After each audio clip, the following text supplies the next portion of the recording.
dá trabalho no começo, Uhum. mas quando você aprende com quem faz e caminha com pessoas que fazem, vai ajudando você a vender. E foi Acho- assim que eu consegui vir totalmente pro digital.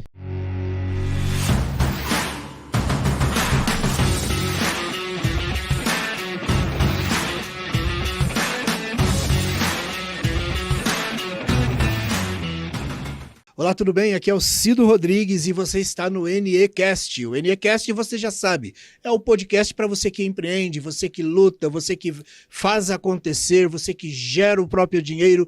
E não só isso, mas você gera também o dinheiro para sustentar a sua família. E não só isso, às vezes você gera o dinheiro também para sustentar outras famílias. E é claro que uma pessoa com todas essas responsabilidades precisa aprender sempre, precisa melhorar sempre. É para isso que nós existimos. E hoje nós estamos aqui com uma convidada que vai falar de um tema muito importante, que é a comunicação no mundo digital. Infelizmente ou felizmente, eu costumo achar que felizmente, tudo é digital, né? O digital colocou o mundo aí nas palmas das suas mãos. E para empreender hoje em dia, você precisa dominar várias coisas, a forma de falar, a forma de se colocar. Bom, eu vou aqui sem delongas apresentar minha convidada de hoje, que é a Rosimélio. Rose, seja muito bem-vinda, obrigado pela sua disponibilidade, pelo seu ajuste de agenda para estar aqui, e eu espero que a gente entregue bastante conteúdo para as pessoas que nos acompanham. Já caderninho e fica até o final. Uau, uma satisfação estar aqui nesse podcast Negócio Efetivo. Você sabe que eu tô muito acostumada a entrevistar as pessoas, né? Adoro saber da vida de todo mundo, mas raramente eu sou entrevistada. Então, tô muito grata de estar aqui, que é a primeira vez que eu sou entrevistada num podcast. Olha só, que legal. Eu entrevisto tantas pessoas há tanto tempo, né? E pra gente, então, é uma alegria. Vamos aproveitar bastante aí É a sua estreia. A sua presença. Rose, o que eu não falei sobre sobre você aqui na apresentação? Eu sei que você é locutora, que você empreende no digital já há bastante tempo, tá aí numa jornada. O que eu não falei sobre você que você gostaria que as pessoas soubessem? Tem algo bem interessante sobre mim, porque aqui em São Paulo eu sou muito conhecida como locutora, porque foi um trabalho que eu fiz aí que depois a gente vai comentar a respeito. Mas uma coisa interessante sobre mim é que eu empreendo desde muito cedo e eu tive a minha primeira empresa aos 19 anos de idade, o que é muito raro, né? Visto que eu nasci há um tempinho, eu nasci em 77, então em 97 eu tive a minha primeira empresa. E antes de ter a minha empresa, que é muito curioso sobre mim, aos 16 anos de idade eu dava aula para empresários. Uau. E é uma coisa que eu nem achava que era importante. Uhum. Hoje eu vejo como que eu podia, com 16 anos, dar aula para empresários. Então acho que isso é interessante falar sobre mim, porque é algo que eu nasci no interior do Paraná, numa cidade muito pequena, né? Ah, então era VIP. Era VIP. Fala pra mim o que é VIP. Vim do interior do Paraná. Aí, eu ó, conheço tá um vendo? monte de amigos VIPs. Gente, nasci na cidade de Loanda, interior do Paraná, um local muito pequeno. Eu acho que o mais curioso sobre mim é isso. Aos 16 anos de idade, eu dava aula para empresários. Depois eu conto como que isso aconteceu. Mas eu acho que é um fato interessante sobre mim. Que legal. E como é que foi a sua jornada de descoberta do mundo? Como é que foi essa centelha, essa chama do empreendedorismo? Conta um pouquinho do seu início, como foram os desafios? Eu tive tantos desafios. Na verdade, gente, eu sou uma pessoa totalmente improvável. E hoje, quando eu vejo essa onda do empreendedorismo, essa empolgação das pessoas empreenderem, eu acho muito interessante, porque eu não tive nenhum preparo técnico para empreender. E eu empreendi muito cedo. Muito criança, eu empreendia sem nem saber que eu era empreendedora. Mas o resultado foi rápido, porque eu tive empresa com 19 anos. Então, como que foi a minha descoberta disso? Eu nasci no interior, muito pequena, com 5 anos de idade, eu era extremamente pobre financeiramente, meus pais eram boias frias e semi-analfabetos.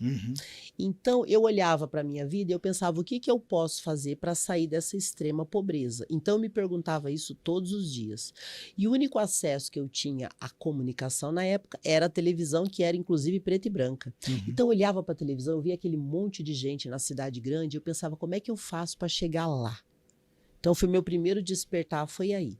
E aí, meu pai, apesar de ser uma pessoa simples, ele se comunicava bem. Tanto ele como minha mãe se comunicavam muito bem no ambiente que a gente vivia, que era periferia, lá no interior do Paraná, em Loanda.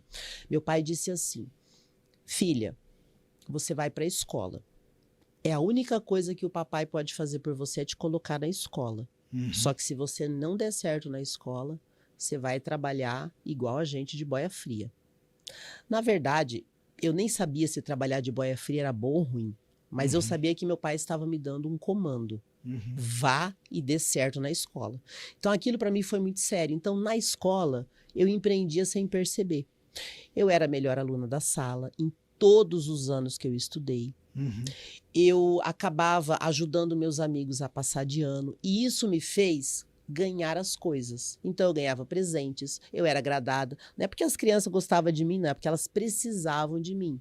Então eu acredito que ali foi meu primeiro passo empreendedor. Foi aproveitar a oportunidade da escola. Então na minha cabeça de criança, aquilo era um trabalho. Para mim a escola não era um lugar que eu ia para me divertir. Eu considerava aquilo um trabalho. Então eu me dedicava demais nos estudos e isso me trouxe resultados muito cedo. Por isso que aos 16 anos eu comecei a dar aula para empresários. Que legal, né? E eu acho que o empreendedorismo, quanto antes ele entra na vida de uma criança e de um adolescente, ainda que no futuro ele resolva ter um cargo público, ser um profissional liberal, mas o empreendedorismo ele liberta, né? Totalmente. Porque as pessoas aprendem a se virar. Sim, inclusive hoje eu vejo assim, pela minha história, justamente por eu ter nascido numa extrema pobreza, eu vejo isso como uma grande oportunidade. Eu prosperei muito cedo. O meu primeiro emprego foi aos 14 anos de idade e eu consegui esse emprego por ser uma boa aluna. O meu nome, ele era comentado. Para você ter uma ideia, eu ganhava vários campeonatos de matemática, eu tinha vários troféus. Eu concorria, porque eu estudava na escola pública. Eu concorria com as escolas particulares e eu sempre estava defendendo a minha escola em conhecimentos gerais e em matemática. E eu cheguei a representar a minha cidade, fora da minha cidade, em Paranavaí, que era uma cidade muito grande. Eu cheguei a concorrer a bolsas de estudos por ser uma excelente aluna. Então, tudo isso para mim já era um empreendedorismo. Que legal. Só que nessa caminhada, eu consegui esse trabalho aos 14 anos na primeira escola de informática da região. Então, assim, apesar do interior do Brasil ser um pouco mais atrasado do que a capital, há oportunidades. Então, naquela ocasião, as empresas maiores, elas estavam tirando as máquinas de datilografia para colocar os primeiros computadores, aqueles antiguinhos, pareciam um tubo de televisão, né? E a minha escola era a primeira escola de informática de toda a região da cidade. E o meu patrão, ele era uma das pessoas mais bem-sucedidas da cidade, ele era um cara jovem que tinha se formado na capital e abriu essa escola. E eu fui trabalhar lá porque ele queria uma moça que se comunicasse bem, e que fosse de confiança para cuidar da escola. Com 14 anos de idade, eu tocava uma escola de informática sozinha. Então, minha mãe falou assim, ó, você vai trabalhar porque a gente precisa de ajuda em casa. Minha mãe que foi na entrevista e eu fiquei do lado só ouvindo. E aí ela falou, ó, se o senhor tiver problema é só me chamar. Imagina se ia ter problema. Gente, eu fazia tudo na escola. O meu patrão me ensinou a tocar uma empresa sozinha. Que legal. E aí, com 14 anos, você já começou com essa responsabilidade e com 16, você abriu o seu primeiro... Não abri, foi assim, ó. Era eu e meu patrão. Tá. A escola dele era uma escola bem estruturada, mas ele dava aula, ele dava todas as aulas de informática e eu estudava com ele. Tá. Porque eu trabalhava lá. Então, funcionava assim. Eu abria e fechava a escola todos os dias, nunca faltei, nunca atrasei. Eu limpava a escola, fazia toda a faxina. Eu ligava para as empresas divulgando o curso, ou seja, eu já estava trabalhando com marketing, ele que me ensinava, faz assim, e eu fazia. Eu cuidava do financeiro, eu cuidava do administrativo, eu recebia, eu tinha um caderninho de anotações, eu limpava as salas antes da aula.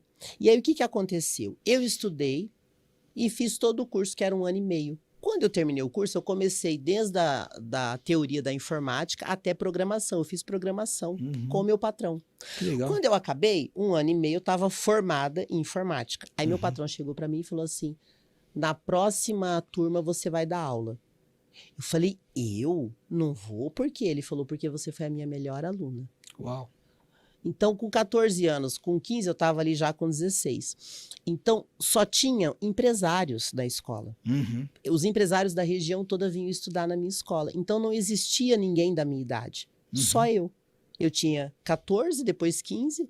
Então, todo mundo que via era empresário. Então, tinham homens desde 20, 30 até 40 anos. Tinham poucas mulheres, porque naquela época eram menos mulheres empreendendo. A maioria eram homens mais velhos.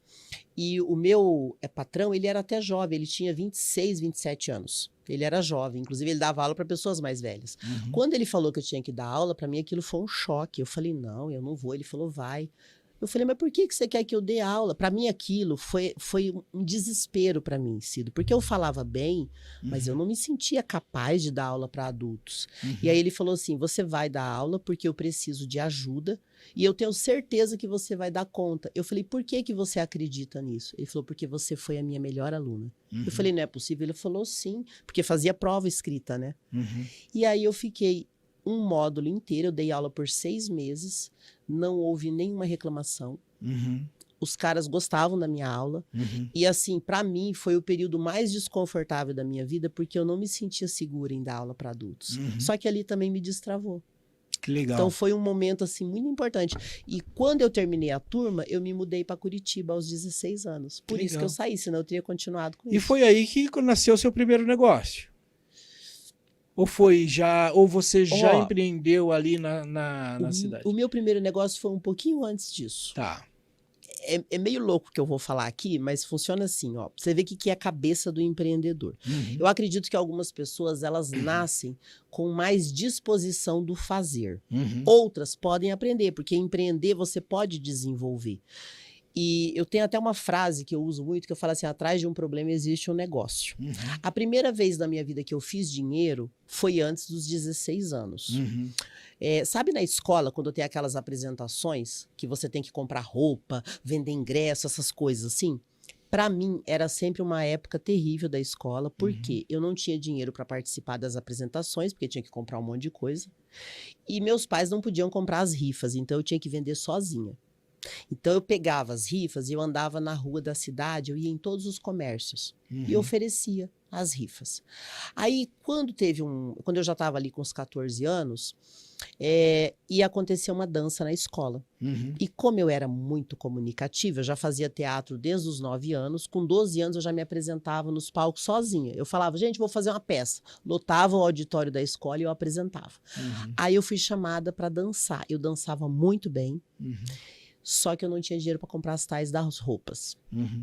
E aí foi a primeira vez que eu tive um start de menina, porque eu trabalhava, mas o dinheiro ficava em casa. E eu lembro até hoje que eu sentei assim numa calçada e falei, como é que eu faço para comprar a roupa e dançar?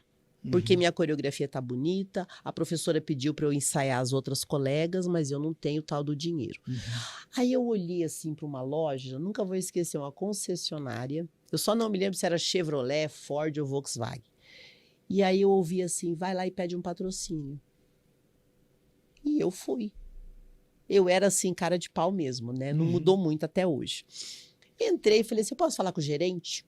Pode. Cheguei pro gerente e falei, olha, é o seguinte, eu vou fazer uma apresentação na escola e se você puder patrocinar minha roupa, eu vou divulgar você no dia do evento. O cara não apresentou nenhuma resistência. Ele falou, quanto que é? E eu chutei um valor, porque eu também não sabia quanto ia dar. Ele falou, tudo bem, você traz a nota fiscal que eu pago para você. Daí eu fiz isso, eu peguei meu dinheiro que eu tinha, porque eu já trabalhava, comprei a roupa, voltei com a nota fiscal e ele pagou. Eu olhei para aquilo, Cida, eu nunca vou esquecer. Eu falei, é tão fácil fazer dinheiro. É só falar com as pessoas.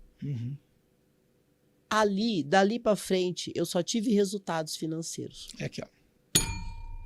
Pessoal, deixa eu trazer um ponto aqui, ó, muito legal que a Rosi trouxe. Para fazer dinheiro, você precisa de pessoas, mas você precisa falar com as pessoas. As pessoas têm medo de falar. Tem medo porque tem vergonha, porque acha a voz feia, porque... Aliás, um dos maiores medos que as pessoas têm é falar em público. Pois né? Ele é pior do que o medo da morte. As pessoas têm mais medo de falar em público do que de morrer. Do que de morrer. Isso é muito crítico, né? Então, quando a gente consegue perder esse medo de falar, e aí a gente já vai entrar nessa pauta, a sua vida muda, Então, olha só, ela teve coragem de falar. Você sabe que a minha sogra, ela fala um negócio assim, muito interessante. Ela faz aqueles negocinhos de tricô, sei lá, eu não sei direito o que é, mas uns galinhos, umas coisinhas assim, e ela vende aquilo. Acho que ela ganha lá os seus 100, 150 reais por mês, tem mais de 80 anos, tem 80 e... eu não sei direito, né? Mas eu acho que 83, 86 anos, enfim. E aí ela vende para as mulheres lá da igreja, né? E um dia a minha esposa perguntou, mas mãe, como é que você consegue vender esse negócio aqui? Aí ela fala assim, fia, se não oferecer, ninguém vai comprar. Exatamente isso. Então, e aí? E eu tive o meu grande resultado de venda. Essa é uma história muito legal. Eu tive o meu melhor resultado de vendas aos 15 anos de idade. Eu montei uma estratégia de marketing sem saber que eu estava montando uma estratégia de marketing. Você foi criado no interior ou na capital, Cido? Grande de São Paulo. Eu fui criado no interior e assim... Eu já sei, VIP. Com VIP. Concursos de beleza é o sonho de toda menina. Eu acho que na capital também é assim.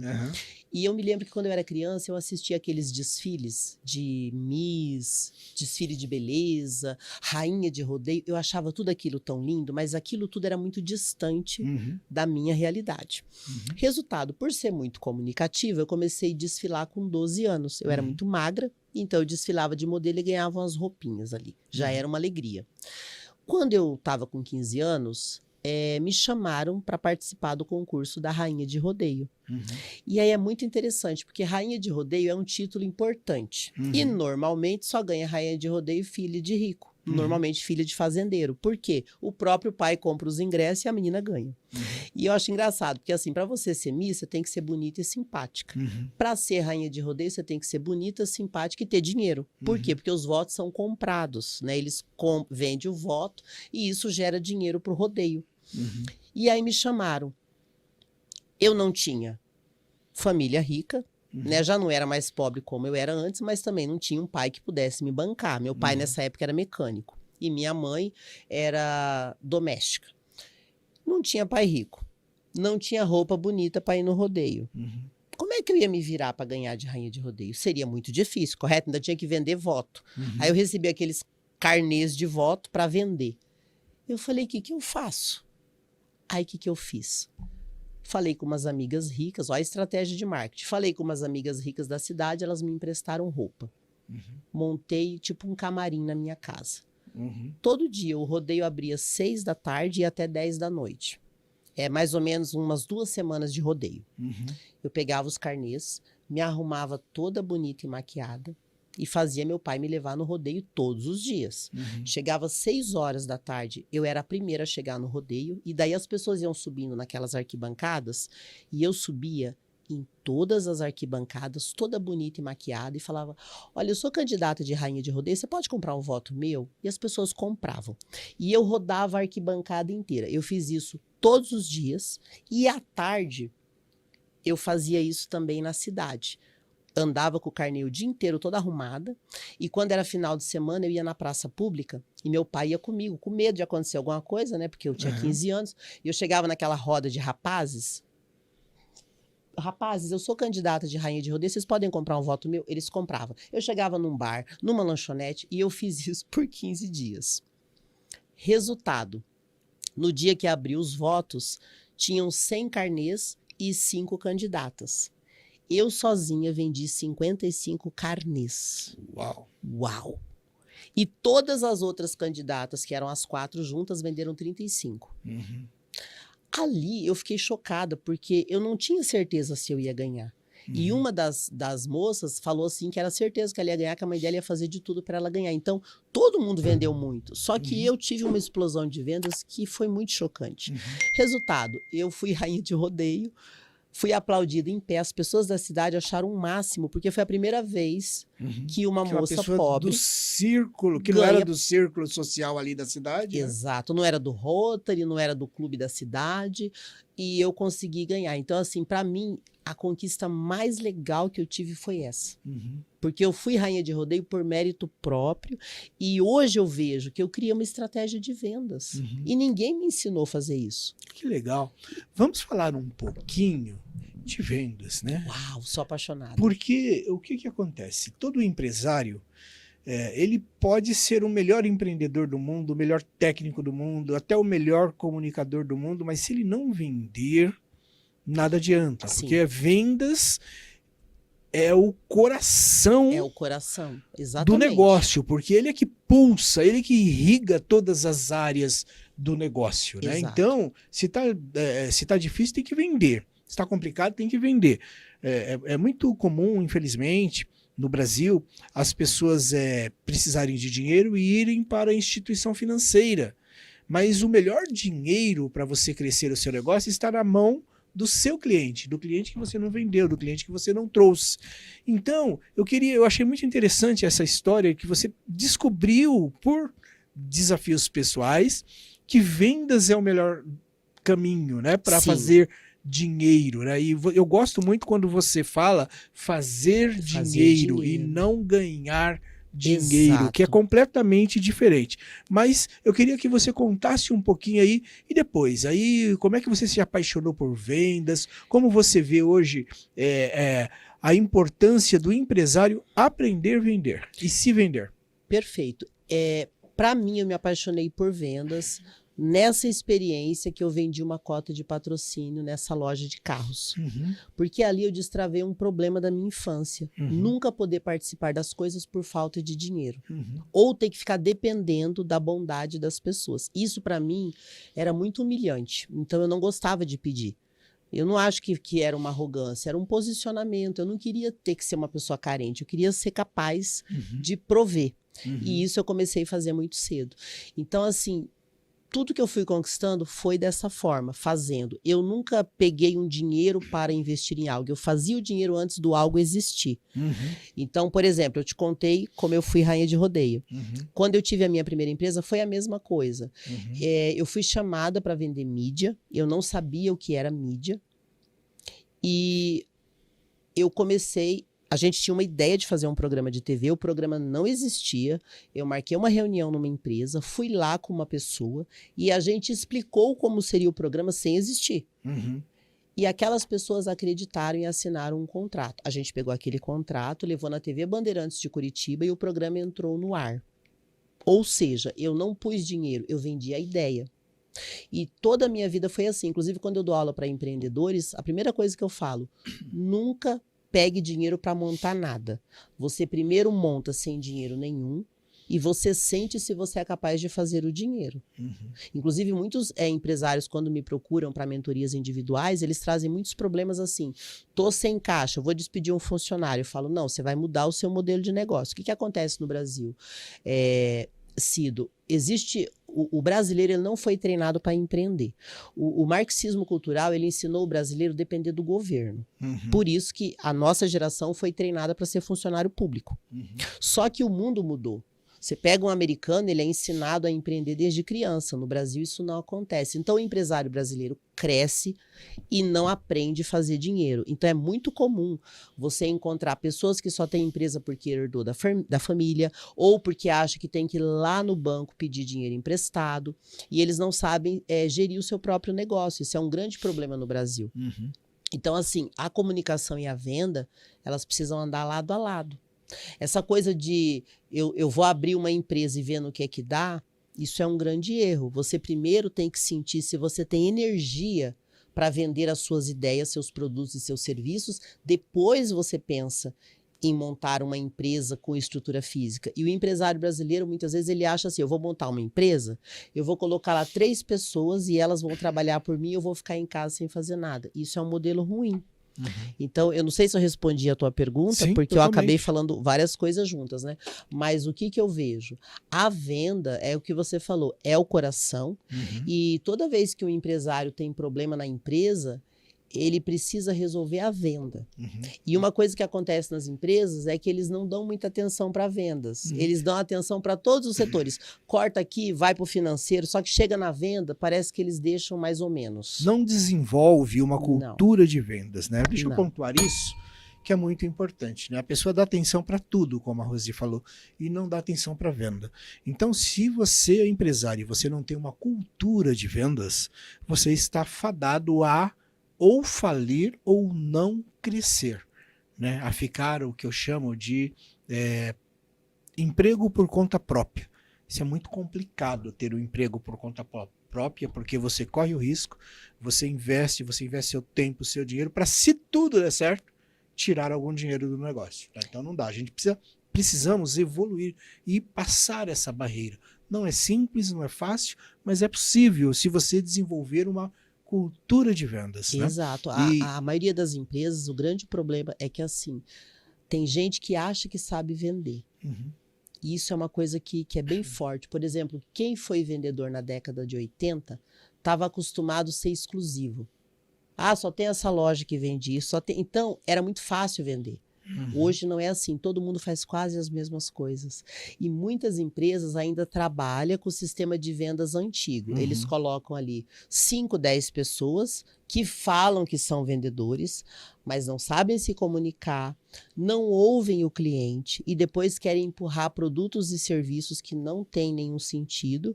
E aí as empresas ficam ameaçando o funcionário. Isso é bem clássico no Brasil.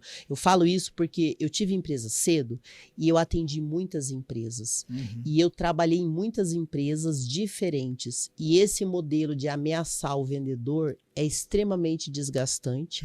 E hoje o modelo não é ameaçar funcionário, é treinar funcionário. Perfeito. E as empresas ainda não entenderam isso. A grande maioria, viu, gente? Eu tô falando isso, a grande maioria. Não é ameaçando que você vai evoluir e fazer o seu time performar. É treinando. Eu acredito, sabe, Rosi, que as pessoas não fazem as coisas por duas razões. Falei isso numa conversa com outro convidado. As pessoas não fazem as coisas por duas razões. Ou elas não sabem, ou elas não querem. Ponto. Ou não sabem, ou não querem, ou não conseguem. Se elas não sabem ou não conseguem, a gente precisa treinar. A gente Agora precisa desenvolver as pessoas. Se elas não querem, aí é outra história. Aí talvez a gente precisa libertar as pessoas para serem felizes onde elas conseguirem. Né? Eu vejo assim, o Brasil hoje ele tem uma grande oportunidade. O nosso país ele foi treinado para depender do governo e ele foi treinado para as pessoas irem para a faculdade, ou elas vão para o serviço público, ou elas vão para a faculdade e saem com o diploma na mão sem habilidade para nada. Por exemplo, cheio de engenheiro e pessoas com canudo vendendo cachorro-quente. Eu conheço uns 3, pelo menos. E vou te falar, é melhor vender o cachorro-quente com integridade e propósito do que perder sua energia numa faculdade. Eu, por exemplo, eu fiz faculdade. Só que quando eu entrei na faculdade, eu tinha 19 anos e eu já era empresária. E eu fiz a faculdade dos meus sonhos. Só que eu terminei minha faculdade e eu pensei assim, nossa, eu aprendi muito mais trabalhando, porque na faculdade era muita teoria, pouca prática. Então, eu saí da faculdade com diploma, que de verdade só pediram meu diploma uma vez na vida, quando eu fui dar aula eu fui fazer um treinamento numa instituição da igreja e me pediram o diploma. Ninguém nunca pediu meu diploma para nada. Então, hoje, vale muito mais o que você sabe do que o diploma. Exato. Tanto é que hoje que eu vejo essa energia do empreendedorismo através da internet, eu estou muito encantada. Porque eu nunca imaginei que aquilo que para mim era natural, empreender, vender, trabalhar, pudesse ser algo tão precioso como é hoje no digital. Porque assim, eu contei para você pequenos movimentos empreendedores que eu fiz quando criança. Mas eu tive a minha empresa aos 19 anos, eu fui diretora e produtora de um programa de TV por mais de 5 anos, que foi em Curitiba, na TV Bandeirantes e depois na CNT. Eu tive agência de publicidade, produtora de vídeo, porque eu testei vários negócios para ver o que eu gostava mais. E eu só vim começar a fazer a locução em 2004. E mesmo fazendo locução, eu nunca deixei de trabalhar com mídia e com vendas. E olha como são as coisas interessantes, né? Eu vim para o digital inicialmente para falar de locução, porque eu tenho um grande case nacional. Eu comecei a fazer locução de varejo, lá em Curitiba, no hipermercado Big, que é uma rede muito forte. Lá em Curitiba tem várias redes que não tem aqui, como Mercadorama, Angelone e o Big. Hoje tem Big aqui, mas na época não tinha. Eu comecei a fazer locução lá. E eu descobri que eu vendia muito bem, porque na televisão eu também trabalhava com vendas, era programa de vendas e entretenimento. No varejo eu vendia muito bem, e é outro jeito de vender. Mídia você vende de um jeito, televisão de outra forma. Então todas as linguagens da comunicação eu passei, desde o telemarketing até a venda na televisão. E quando eu comecei vendendo no hipermercado Big, eu vendia muito. Quando eu cheguei em São Paulo, eu comecei a trabalhar com a rede Casas Bahia e treinar locutores. Depois eu fui para o Carrefour. Hoje, quem compra no Carrefour e quem comprava na rede Extra do Pão de Açúcar, comprava através de um sistema de vendas que eu levei para essas companhias. Uau. Em 2009 eu levei um sistema de vendas. Quem estiver me ouvindo e que compra no Carrefour ou que já comprou no Extra, que é a antiga rede do Pão de Açúcar, já deve ter visto aquele locutor que levanta uma senha e fala assim, vai acontecer algo especial, pega a senha, pega o produto. Eu desenvolvi aquele sistema de vendas em 2008, fazendo locução na rede Torra Torra da Penha. Levei aquele modelo para o Carrefour em 2009. Inclusive, tinha umas pessoas que faziam no Carrefour. Eu melhorei o que já existia de vendas e isso virou uma febre nacional. Então, esse eu acho que foi meu maior case de vendas. Fantástico. Porque por dia eu vendia numa loja do Carrefour o que a empresa demorava, às vezes, um mês inteiro para vender, eu vendi em um único dia. Então, isso me fez salvar muitas lojas da companhia Carrefour, lojas que iam fechar mesmo. Tipo, o diretor falava, eu assumi essa loja, ela não vende eletro, se a gente não vender em 3 meses, tem que fechar a companhia. Eu chegava lá em um mês, a loja virava primeiro lugar Brasil. Eu fiz isso por 18 anos no Carrefour e no Pão de Açúcar. Uau, que legal. Vamos pontuar isso aqui também, gente. Olha o que ela trouxe. Existem várias formas de vender. Sim. Né? Então, como você bem disse, existe quem vende mídia, existe os seus existe a maneira de vender mídia. Quem vende TV, existe uma maneira de vender espaço na TV. Quem vende website. Então, na verdade, cada negócio precisa encontrar o seu jeito de vender. E o seu jeito de vender nem sempre é o jeito do mercado. Você tem que ter sutileza, conhecimento e informação, como bem trouxe aqui a Rosi, para fazer os ajustes, para enxergar as oportunidades de fazer diferente. Bem, e nesse contexto de vendas, eu já quero entrar no digital com você, mas eu preciso dizer uma coisa. As pessoas não planejam. As pessoas não têm cultura de vendas. Sim. As pessoas não se programam para vender mais e melhor.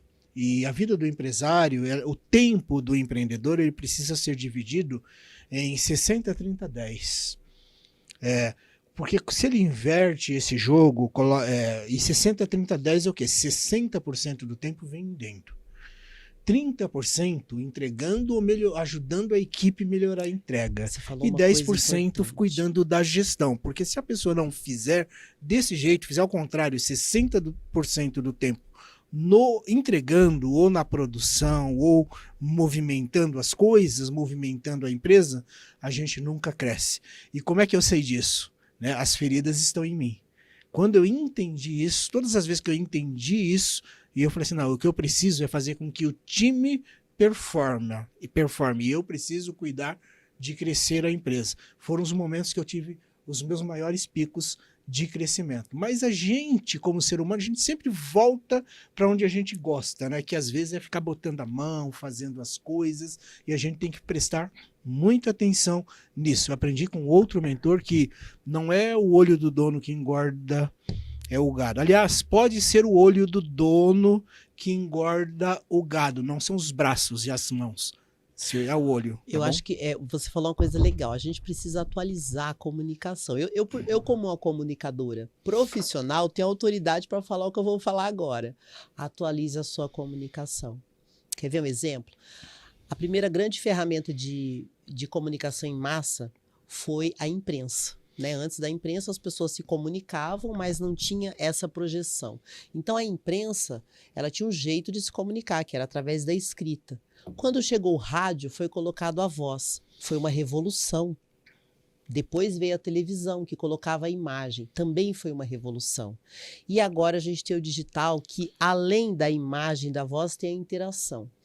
Então, a gente precisa atualizar. Então, em vez de você pensar que o olho do dono engorda a boiada, começa a pensar assim, o propósito faz a sua equipe performar mais. O propósito vai fazer você vender de forma mais leve. O propósito vai fazer a sua empresa crescer de forma exponencial. Faz essa atualização. Uhum. Isso muda o jogo, Totalmente. isso muda a energia no ambiente. Totalmente. Isso muda tudo. Você sabe que nós temos uma mentoria para planejamento estratégico comercial para pequenos negócios. Nessa mentoria, a gente tenta levar essa visão de cultura de vendas para o empreendedor. Porque às vezes o empreendedor ele tem cultura de networking, ele tem cultura de execução, ele tem cultura de qualidade, mas ele não tem cultura de vendas. Então o comercial na empresa dele, ele é reativo, depende de alguém para indicar, depende de alguém comprar, depende da sorte, e ninguém cresce dependendo disso. Interessante você falar isso, porque assim, a indústria, ela trouxe um modelo que foi usado, como é que chama? Aquela linha de produção. Eu só aperto um parafuso, eu só seguro essa peça, e muita gente usa isso na empresa. Então fala assim, você é vendedor, mas você só faz a prospecção. Uhum. Ah, você é vendedor, você só faz o fechamento. Aí eu escuto muita gente assim, não, eu sou vendedor, você me dê uma lista de leads quentes. Desculpa, isso para mim não é vendedor. Então eu não consigo ouvir uma pessoa falar que vende se ela depende de tudo pronto. Eu até falo isso para os meus alunos, eu chamo de ciclo de vendas. Você tem que sair desde a pesquisa até a entrega. Uhum. Aí você é vendedor. Mas se você é aquele vendedor tirador de pedido, aquele vendedor que não sabe demonstrar produto, aquele vendedor que só vende se tiver tudo fácil, você precisa atualizar a sua comunicação. Porque esse tipo de vendas, ele é muito limitado. Uhum. Então, acho que é importante as pessoas se atualizarem. Vendas mudou muito. A comunicação de vendas mudou muito. Uhum. E algumas pessoas se perderam no meio do caminho. Uhum. E acham que vendedor é empurrar as coisas, é falar com quem já está disposto a comprar. E eles não sabem ouvir o cliente. Eu acho que esse é o grande segredo da venda, é você ouvir o cliente, e você não é obrigado a fechar todo o cliente. Uhum. Tem cliente que é melhor você nem atender. Uhum. Se ele não tem perfil para você, não gaste sua energia. Uhum. Busque um cliente que está mais alinhado com você, que você vai ganhar energia e não vai se desgastar, às vezes, de ficar insistindo. Eu, normalmente, as pessoas que compram de mim, eu não fico insistindo. Uhum. Eu sei insistir. Mas hoje eu seleciono mais, eu acho que é mais saudável a minha venda. Eu acho que isso é importante. Eu já trabalhei muito com venda forçada, gente. Já no tempo do Carrefour, Pão de Açúcar, da televisão, eu trabalhava muito com venda forçada e eu sei fazer isso. Uhum. Mas quando você vende de uma forma mais leve, alinhando o propósito às necessidades do seu cliente, é mais saudável. Uhum. É mais saudável para ambas as partes. Eu quero, a gente já está, parece que não, né? Mas a gente já está conversando aqui há uns 30 minutos. Quanto tempo a gente está aí, Keverson? 40 minutos. E a gente não entrou num tema que é muito importante da gente falar aqui, que é a comunicação na era do digital. Né? Perfeito. A comunicação em um mundo digital, né? Porque para vender você precisa se comunicar, para produzir você precisa de comunicação para tudo, né? E você sabe que esta é uma das soft skills, né? Ou seja, umas habilidades pessoais mais valorizadas na empresa. E isto, a prova disso é que a sua história ela evoluiu pela sua capacidade de se comunicar e não só se comunicar, né? Porque se comunicar e falar um monte de besteira é fácil, Sim. mas você estudava, você procurava saber o que estava Eu acontecendo acho no que eu mundo, né? estudava pouco, mas eu treinava muito. É, Eu acho que o treinar é o grande segredo. Por quê, Cido? Eu passei muita vergonha. Em vários momentos. Aí sabe o que aconteceu? Eu parei de pensar sobre isso. Passar vergonha, gente, que é assim, você não vai falar tudo e acertar de primeira. Você precisa testar. Então, como eu testei muito, você pensa, eu fiquei 18 anos fazendo locução em duas das maiores companhias de varejo do Brasil. E eu tinha que fazer vendas efetivas. Eu era contratada para resolver um problema em um dia. Então, eu testava muito, eu errava muito, eu passava muita vergonha, eu ia corrigindo. Então, essa coisa de corrigir todo dia é uma característica que combina muito com o digital. E é aí que as pessoas bloqueiam, porque elas querem acertar o tempo todo e não vai conseguir. E como é que você fez essa transição do mundo offline para o digital? Difícil também, viu? Eu sei que é bastante desafiador, eu tenho vários alunos passando por isso.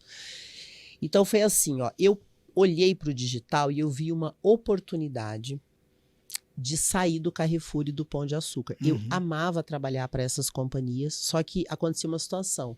Eu viajava muito, era Brasil inteiro, eu tinha uma equipe de 65 profissionais que dependiam de mim e era muito cansativo. E ninguém vendia igual a mim. Ou seja, apesar de eu ter uma equipe enorme, eu tinha que continuar atuando. Quando eu olhei para o digital, eu vi uma oportunidade de ter uma possibilidade de ir na academia, treinar, me alimentar melhor. Porque quando você viaja muito, Cido, você começa a ter uma perda de qualidade física enorme. Você dorme toda hora num hotel diferente, você está toda hora voando, você está toda hora na estrada. Isso é muito desgastante fisicamente. Então eu comecei a perder qualidade de vida por trabalhar em algo muito grande e aí eu não quis mais. Só que eu ganhava muito bem, eu chegava a tirar um salário mínimo por dia. Para uma realidade do Brasil é muita coisa. E aí eu comecei a olhar para o digital. Em 2019, na virada de 2018 para 2019, eu fiz a minha primeira live no canal do YouTube, que é o canal Vox. Só que eu não entendia praticamente nada do digital. Eu olhava para o digital, me dava um desespero. Eu falei, será que um dia eu vou aprender? E eu comecei a estudar. Então, assim, eu fui estudando e trabalhando ainda na locução do Carrefour e do Pão de Açúcar. Só que eu fui trabalhando menos, eu parei de ter equipe, eu passei a ganhar menos e eu fui investindo financeiramente em treinamentos e formações no digital. Eu fiz muitos cursos. Hoje mesmo eu estava conversando com a empresária que ela falou, não aguento mais comprar curso. Eu falei, você tem que continuar comprando até você achar um que dê certo para você. Porque todos os treinamentos que eu fiz, nenhum foi perdido. Até aqueles que foram ruins, eu aprendi que não era bom. E eu fui investindo financeiramente. Inclusive, eu fiz o treinamento do Érico Rocha, fiz o Insider, que é um dos treinamentos mais caros. Eu paguei 40 mil numa mentoria de 1 ano e não tive resultado inicialmente, porque tem vários fatores. Depois, ano passado, eu comecei a estudar com o Pablo Marçal. Então, assim, você vai acumulando conhecimentos e eu praticava todos os dias. Pela facilidade de comunicação e vendas, já em 2019 eu tive meus primeiros clientes no digital. E eu me espantei muito, porque eram só empresários que me contratavam. Então, ele entrava em contato comigo, o cara falava assim, eu vi você falando na internet, eu vi que você fala bem e eu tô precisando de ajuda porque eu não sei criar conteúdo na internet. Olha, eu vi que você fala bem e eu preciso fazer uma palestra e eu não sei falar, você me ajuda? Então eu comecei a atender empresários de forma particular. E aquilo foi misturando o que eu ganhava no Carrefour, no Pão de Açúcar e esse trabalho. Então assim, no começo eu trabalhava dobrado para ganhar menos, mas eu fui treinando. E aí o que aconteceu? Uma mentoria atrás da outra, eu comprei mentoria individual, eu comprei mentoria em grupo, eu comprei mentorias grandes como o Érico Rocha, o Insider, que é uma mentoria dele, comprei a mentoria do Pablo Marçal, comecei com o SPR, depois Piorano, depois Million Club, então eu fui comprando vários treinamentos até eu descobrir o que combinava mais comigo. Então, por exemplo, o Érico Rocha e o Pablo Marçal são as pessoas mais famosas do digital do Brasil e os que mais faturam. E eles têm perfis diferentes de trabalho. E isso me chamou a atenção. Então eu peguei o melhor que tinha um e o melhor que tinha o outro. Uhum. E fui trabalhando. Quando foi esse ano que eu consegui lançar o meu treinamento e vender. Uhum. Não que a pessoa precise esperar. Eu já tinha alguns clientes que pagavam minhas contas e eu falei, eu preciso largar o Carrefour. Então, quando foi em março, eu larguei definitivamente o Carrefour. O Pão de Açúcar eu já tinha parado ano passado. Uhum. E eu decidi viver 100% do digital. Eu falei, agora eu vou fazer de tudo para vender no digital. Uhum. E aí eu fui trabalhando o tempo todo, fazendo network e vendendo o meu produto. Uhum.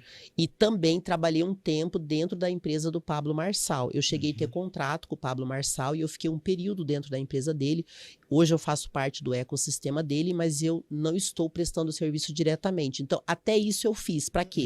Para aprender com quem faz. Entendi. Então, dá trabalho no começo, Uhum. mas quando você aprende com quem faz e caminha com pessoas que fazem, vai ajudando você a vender. E foi assim que eu consegui vir totalmente para o digital. Eu acho que essa é uma grande diferença e eu queria pontuar isso também. Às vezes as pessoas acham que o sucesso, de repente, acreditam no sucesso de repente. Né? Não existe sucesso de repente, não existe resultado de repente, a não ser que você ganhe na Mega Sena, mas mesmo assim você teve que jogar.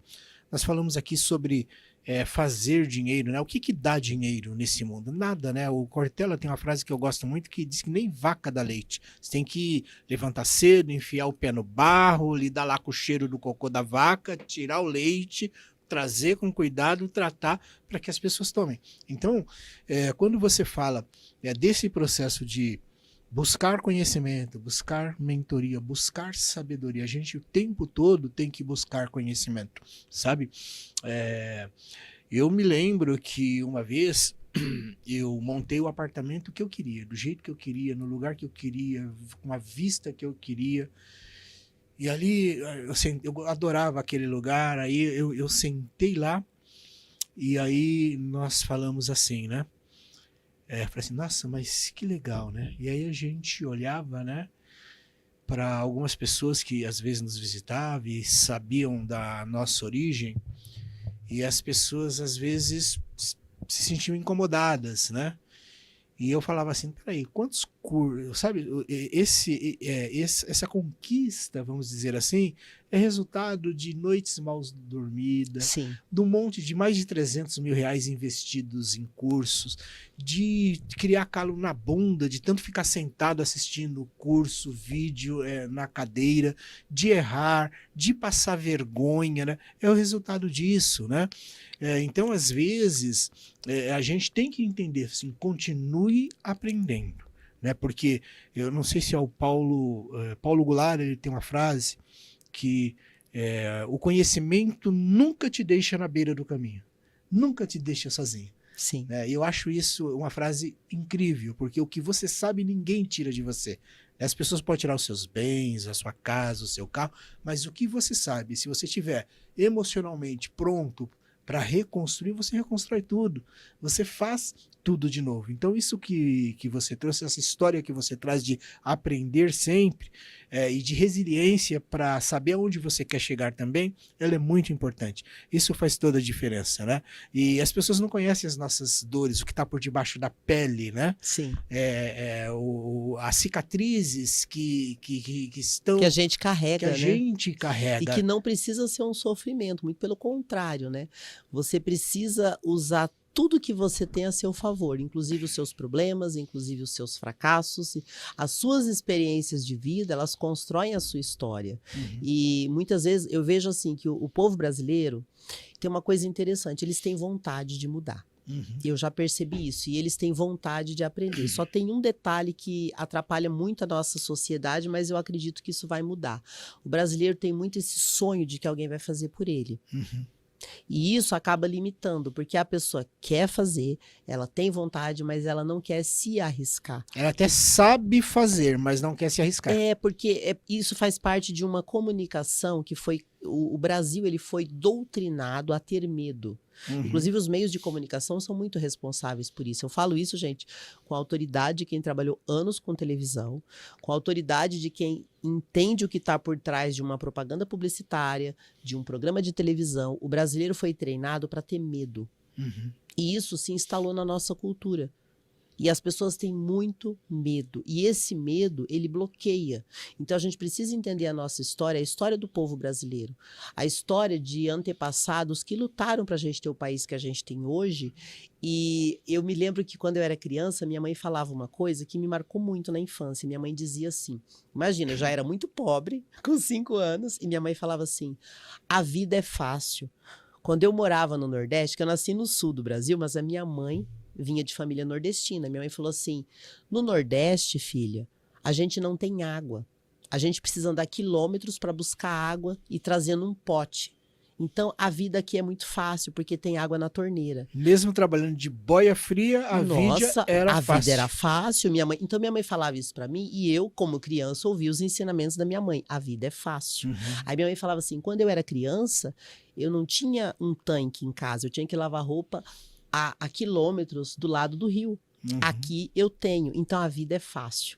E aí eu entendi que a vida era fácil, não era assim tão difícil. E hoje a gente vê as pessoas com dificuldade de ligar o computador para assistir uma aula. Uhum. Quando a gente precisava andar muito para conseguir assistir uma aula, tudo era pago. Eu lembro até hoje que a minha mãe me pagou um curso de datilografia com cartas comerciais. Então, olha que nada é por acaso. Eu comecei a escrever profissionalmente com 12 anos de idade, fazendo um curso não sei se era Senac ou SESI, acho que era Senac. Eu fiz 1 ano de formação para aprender a escrever e datilografar. E era caríssimo. Hoje você abre a internet, você tem curso do que você quiser. Então, hoje não existe dificuldade. É que ainda o brasileiro tem medo. Eu acho interessante porque, assim, o empreendedorismo no Brasil ainda é uma novidade para muita gente. Para mim, não é. A única novidade que eu vejo é aprender gratuitamente pela internet. Porque eu já empreendo desde os meus 15 anos. Quando eu era modelo, eu trabalhava autônoma. Quando eu trabalhava com teatro, eu era autônoma. Eu tinha um contrato com uma companhia, que era a Companhia Lanteri, e eu fazia peças de teatro e eu ganhava. Então, para mim, é normal. Para muitas pessoas, não é. Pode ser um desafio, né? Pode ser um desafio, pessoas, e aí é uma oportunidade. E aí, onde é que você entra nesse processo todo? Porque eu sei que você ajuda as pessoas a lidarem com essa questão do digital, né? De empreender no digital, de se destravar no digital, de conseguir se comunicar no digital. Porque a verdade é que a pessoa lhe abre uma live assim e fala assim, nossa, mas eu sou feio, tudo bem, mas e daí? Todo mundo sabe que você é. Fala assim mesmo. Se a pessoa se acha, né? Não quer dizer que, às vezes... Ah, mas eu gaguejo, tudo bem, mas tem... Quantas pessoas você conhece? Há umas 100, pelo menos. Todas essas 100 sabem que você gagueja. Então, assim, comece e procure meios para melhorar. E aí eu queria que você, já entrando nesse tema, falasse como é que as pessoas podem perder esse medo, como é que as pessoas podem realmente ir para frente do celular, da câmera e mandar para o mundo a sua voz, o seu conhecimento, a sua mensagem. É interessante você falar isso, porque assim, eu trabalhei muito tempo com publicidade. Existe uma coisa assim, existe um padrão de jornalismo, existe um padrão de voz, existe um padrão de novela. As novelas tinham que ter o sotaque mais do Rio, o jornal tinha que ter o sotaque mais de São Paulo. Por muito tempo a publicidade tinha um modelo e um padrão. Inclusive esse modelo era geral. Nas músicas, modelo de roupa era assim também, tinha que ser alta e magra. Quando eu desfilava só tinha aquele modelo, ou você era alta e magra ou você não podia ser modelo. O que é interessante hoje do digital? Existe todos os perfis e são bem recebidos. Então, se uma pessoa gagueja, ainda assim ela pode fazer sucesso com a gagueira dela.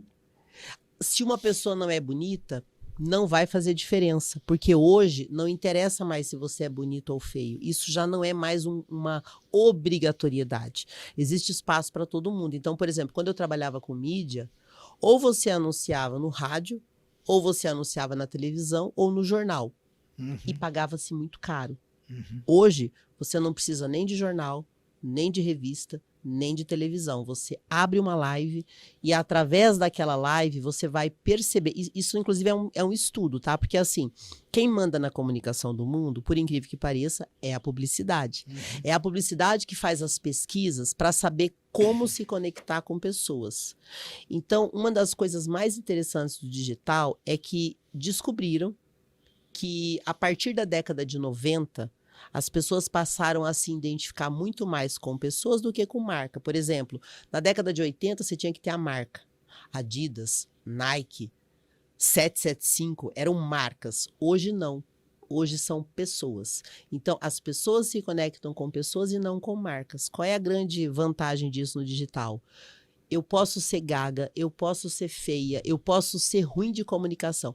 Alguém vai se identificar comigo. Eu posso dar um exemplo aí muito interessante. O Pablo Marçal hoje, que é o maior player digital da América Latina, ele era gago.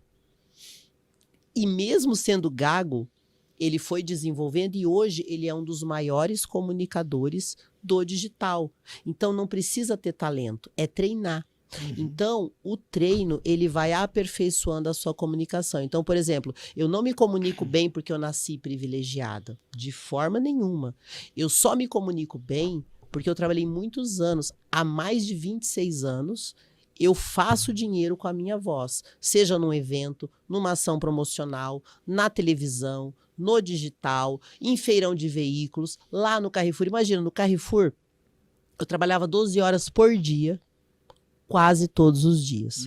Esses dias eu estava contando, só de Carrefour e Pão de Açúcar de locução, eu tenho 50 mil horas de trabalho. Uau. Contadas. Se eu contar o tempo da televisão e o tempo do teatro, com certeza eu tenho uma média aí de 100 mil horas faladas profissionalmente, onde eu recebia dinheiro por isso. Então, não existe... todo mundo tem algum talento, mas mesmo que você não tenha, você pode desenvolver. E o digital dá essa oportunidade. E é isso que é legal, porque algumas pessoas elas sempre me falam, eu, pessoalmente, eu não gosto muito da minha imagem na frente das câmeras, de fotos, de verdade. Eu não gosto de me ver. Mas eu sempre me desafiei, já há pelo menos uns 10 anos eu me desafio a fazer vídeos, porque é isso, a gente pode melhorar. Eu me lembro do primeiro vídeo que eu gravei, quando eu montei o meu primeiro estúdio, eu não lembro se foi em 2004 ou em 2008, acho que foi em 2008. E eu fui lá gravar um vídeo, né, e eu feliz, né, uma pessoa que trabalhava com a gente lá filmando, e eu gravando vídeo, falando lá de um conteúdo que eu não lembro agora qual era. E quando eu fui olhar o vídeo, eu estava sentado assim, eu estava um pouquinho mais gordo na época, então estava aqui a camisa aqui aberta, o umbigão e o pelo da barriga aparecendo, né? Eu falei, cara, eu não posso colocar isso no ar, né? Eu falei assim, tudo bem, né? Não tem condição de colocar isso no ar. Mas aí a gente vai vendo as possibilidades de ajustes e melhorando, né? Então isso é possível você melhorar a forma de falar, se você trouxer consciência, é possível você melhorar a forma de se portar diante da câmera. O Keverson sempre me corrige aqui, porque ele diz que eu vou ficando relaxado, daqui a pouco eu tô deitado. Eu vou te falar duas coisas que são bem interessantes no que você disse. Primeiro, realmente é o treino. Por exemplo, a pose, a postura. Se você ficar relaxado, eu também, se eu ficar relaxada, eu vou ficar com um aspecto que não fica bom na câmera. Então, por exemplo, eu lembro que quando eu fiz formação de modelo, a gente ficava treinando poses, porque dependendo da pose, a gente fica mais bonito. Nós temos um ângulo que a gente fica melhor, isso é normal. Então, quando você faz uma foto ou um vídeo, a pessoa só mostra o que está editado, ela te mostra o melhor. Mas se você olhar o número de fotos que você perde, o número de vídeos que não ficam legais, é um monte. Se você for olhar, todo mundo vai ter um lado mais bonito ou não. Então, essa é a primeira coisa que eu quero te falar. Isso é treinável. Agora, eu vou te falar uma coisa, essa coisa de não gostar de ver a gente, isso é uma necessidade de aprovação que a gente muitas vezes não tem, não se sente bem. Eu vou te dizer uma coisa, até hoje eu não gosto da maioria dos meus vídeos e áudios. Eu não gosto. Quando eu vim para o digital, meu maior desafio foi que quando eu ia gravar qualquer coisa, eu tinha no mínimo 5, 6 pessoas. Várias câmeras profissionais, iluminação profissional, cinegrafistas bons. Quando eu vim para o digital, era eu, o meu celular, e eu não tinha nenhuma captação decente. Então, para mim, foi muito desconfortável. E eu tive que me acostumar a me olhar no canal do YouTube e me sentir feia, porque eu tenho um canal que é Rosimela Apresentadora, onde só tem meus materiais profissionais. Então, lá você vê eu bonita, com uma iluminação bonita, fazendo vários comerciais. E aí você vai pro canal Vox, a câmera não é muito boa, a iluminação terrível, e eu ali falando. Quase tudo eu também não gosto. Mas, quando a intenção da gente é genuína, ainda assim vai ter alguém que vai gostar. Então, às vezes, aquilo que eu não gosto é a minha opinião, pela minha dificuldade de aprovar eu mesma. E mesmo eu trabalhando com isso, eu tenho a mesma coisa que você. Mesma coisa. Eu lembro que quando eu gravava os comerciais, o cinegrafista falava assim, você quer dar uma conferida? Eu não podia olhar. Eu falava assim, está bom? Ele falou, tá. Eu falei, então deixa assim. Porque se eu olhasse, ainda mais eu que fui treinada para ser diretora e produtora, é terrível. Eu reparo tudo. Não, é verdade. Um cabelo fora do lugar. Então, para não ficar reparando, eu deixo ir do jeito que foi. Por isso que eu já faço tudo ao vivo, que se é para dar errado, vai viralizar. E eu parei de pensar sobre isso, senão a gente não faz, Cida. A gente vai querer uma perfeição que não existe. E isso que você trouxe também é importante, porque às vezes a gente se sabota, né? Demais. A gente fica muito preocupado com a opinião do outro e aí a gente acaba não fazendo. Mas você falou um negócio agora muito interessante, que foi sobre essa questão da opinião do outro, né? Às vezes a gente vai de aprovação. A necessidade de aprovação. Eu me lembro de uma cena onde estávamos gravando com um ator muito famoso, não vou nem citar o nome aqui, para depois, mas é muito famoso, um ator global, muito famoso, e a gente ia gravar um trecho ali na PUC, né? Então os atores que vão lá até hoje estão por lá na PUC. E aí eu lembro que o produtor falou assim, olha, vamos fazer mais uma vez só para ter? Eu falei assim, só para ter, faz uma cópia do arquivo. E foi embora, desse jeito. Né? Se for só para ter, dá um Ctrl+C, Ctrl+V. Né? Porque a pessoa entende que às vezes tem pessoas que vão olhar e gostar e pessoas que não vão olhar e não vão gostar e tá tudo bem. Cada pessoa tem o seu jeito. E a comunicação mudou, porque eu lembro assim, ó, quando eu fazia produção de comercial, quantas vezes, Cido, eu chegava a passar a noite inteirinha dentro de um local gravando comercial, a equipe cansada, já há 10, 12, 15 horas gravando, o comercial era 30 segundos, e eles ficavam achando defeito em tudo, aí cansa o apresentador, cansa a equipe, e eu achava isso desnecessário, porque assim, eu comecei na televisão fazendo figuração, mas muito cedo eu fui para a produção. Como produtora, eu também era detalhista, mas eu não sacrificava os meus apresentadores. E quando eu vim para a apresentação, eu percebia que as pessoas ainda tinham esse hábito de demorar. Por exemplo, eu já gravei novela para Globo, era uma demora desnecessária. Às vezes tinha 110 pessoas cansados, com fome, que tinha começado a gravar às 5 da manhã, já era 2 da manhã e as pessoas estavam ali paradas por nada. Hoje, com o digital, a comunicação mudou. A gente não está interessado em ver a perfeição, a gente quer ver o natural. E às vezes o erro, o desconforto, isso não vai dar diferença. Porque o resultado que interessa é o que a gente está entregando. Isso eu acho muito bom do digital. Ficou libertador fazer o digital. Claro, se você tem uma estrutura melhor, faça melhor. Se você tem uma câmera melhor, faça. Mas não deixe de fazer por não ter o melhor equipamento.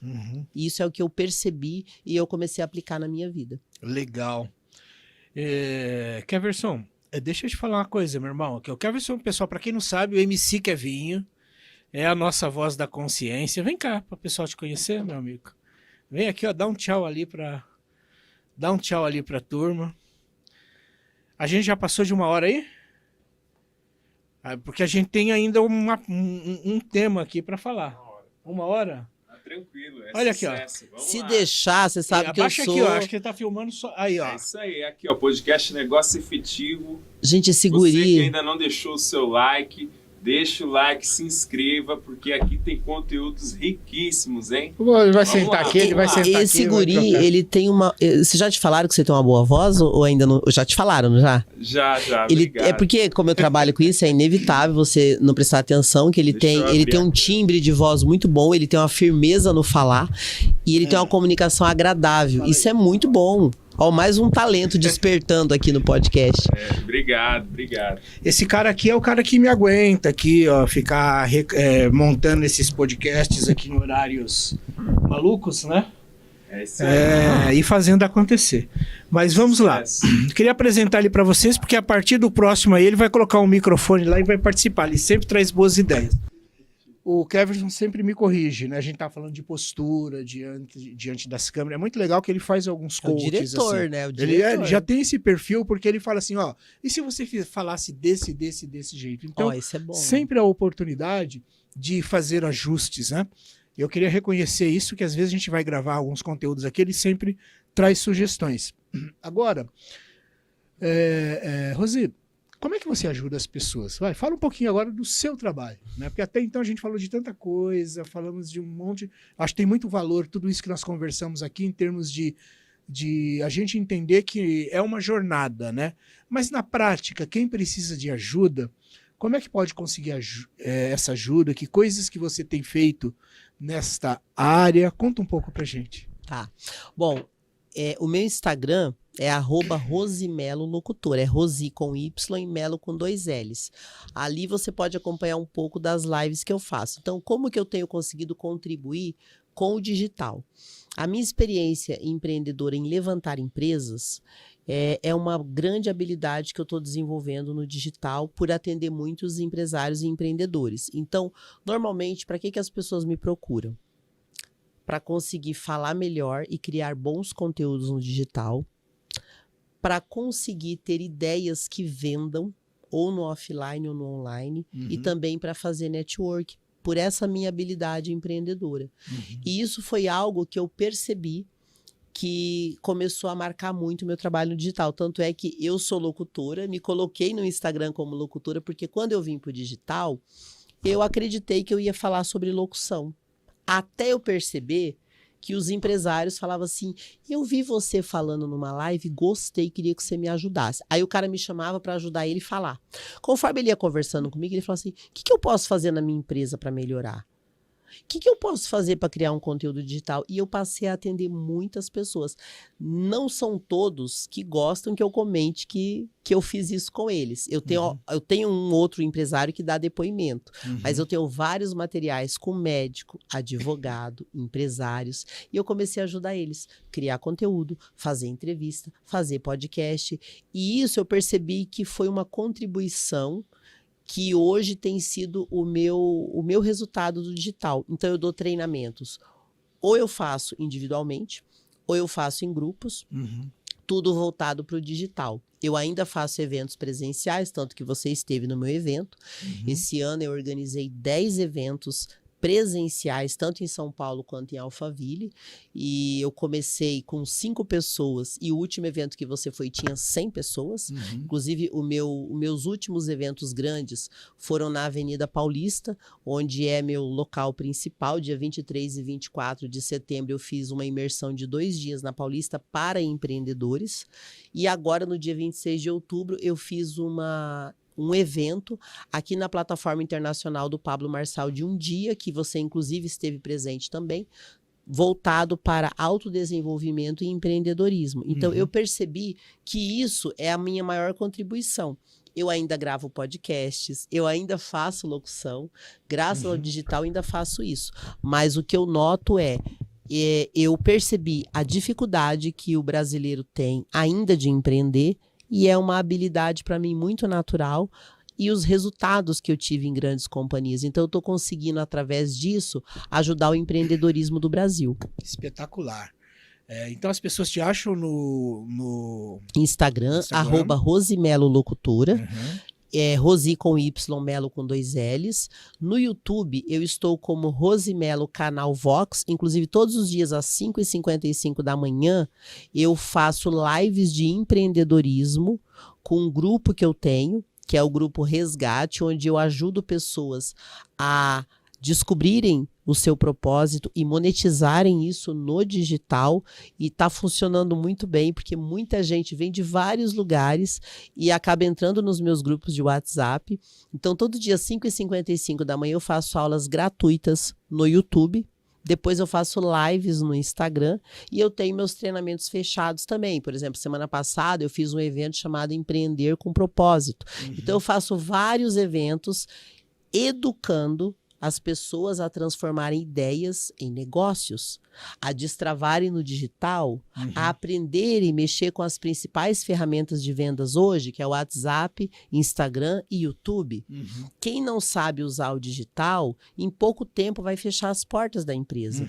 E se você aprender a utilizar o digital, ele se torna uma ferramenta de vendas exponencial. Então, isso é o que eu tenho contribuído e é o que eu mais tenho feito. Fantástico. Então, pessoal, é isso aí, ó.